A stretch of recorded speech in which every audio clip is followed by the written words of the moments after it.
Ace your investment game with Angel One's YouTube channel. Whether you're a beginner or an expert, this channel has something for everyone. So don't forget to subscribe and hit the bell icon. Also, festive season is around the corner and this Diwali, Angel One has something in store for you, so stay tuned. In this video, we will take a quick look at PB Fintech's upcoming IPO, share some details about the company and provide our recommendation on whether to subscribe or not to this issue. So let's talk about the IPO details. The issue is for a total of 5,710 crore rupees, which comprises of fresh issue of rupees 3,750 crores and offer for sale by company shareholders of rupees 1960 crores. The issue opens on 1st November 2021 and closes on 3rd November 2021. The price band is rupees 940 to rupees 980 per share and the bid lot is 15 shares.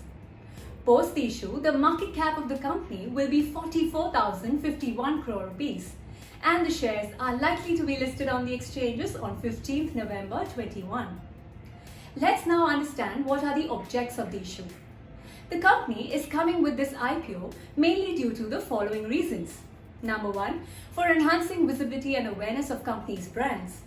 Number 2, new opportunities to expand companies' consumer base including offline presence. Number 3, funding strategic investments and acquisitions. Number 4, expanding presence outside India. And number 5, general corporate purposes. Moving ahead, let's get to know a little more about the company. PB Fintech is India's leading online platform for insurance and lending products. The company provides convenient access to insurance, credit and other financial products and aims to create awareness in India about the financial impact of death, disease and damage. The company has two business segments, Policybazaar and Paisabazaar. In 2008, PB Fintech launched Policybazaar, aimed at catering to consumers who need more information, choice and transparency in insurance policies. Policybazaar is an online platform for consumers and insurer partners to buy and sell insurance products.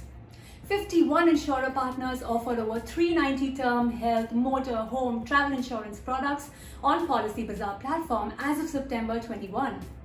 Policybazaar offers its users with pre-purchase research, purchase including application, inspection, medical checkup and payment.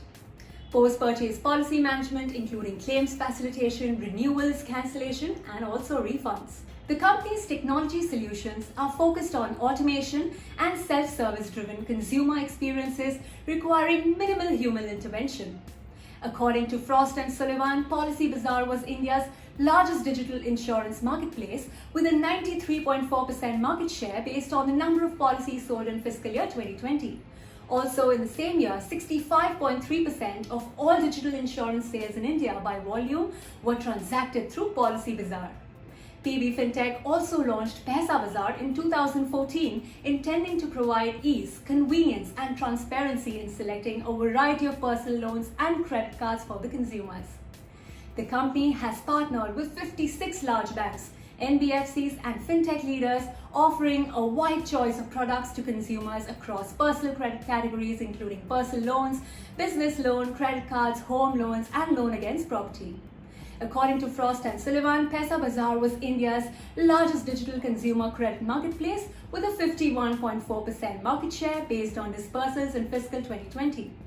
Talking about the financials of this company, PB Fintech reported a revenue CAGR of 34% over financial year 1921 on back of strong growth in insurance web aggregator services. During Q1 financial year 2022, the company has reported revenue growth of 36% year-on-year. On the EBITDA and bottom line front, the company has reported continuous losses over financial year 1921. In terms of valuations, the post-issue financial year 2021 EV by sales works out 47.6x at the upper end of the issue price band, and there are no listed peers for comparison. Let me also share with you a few risks associated with this company. The company have a history of losses, and further, any unexpected delay in profit turnaround would pose the risk. It operates in dynamic and competitive online fintech industries, which makes it difficult to predict our future prospects. We believe that the company has strong brand and a scalable business model. Also, it has created a niche for itself with its novel technology-based initiatives. Further, tech IPOs like Zomato are still coming along and the market is accepting fancy pricing even though they are loss-making companies. The EV by sales in such instances are quite high at 50.9x. Considering the PB Fintech's business model, we believe PB Fintech has bright prospects going forward. In terms of valuations, the post-issue of financial year 2021 EV by sales works out 47.6x, which is comparable. Considering the company's overall business model and higher valuation, we recommend a neutral rating on this issue. Thank you for watching the video. To get regular updates on our upcoming videos, don't forget to like, share and subscribe our YouTube channel.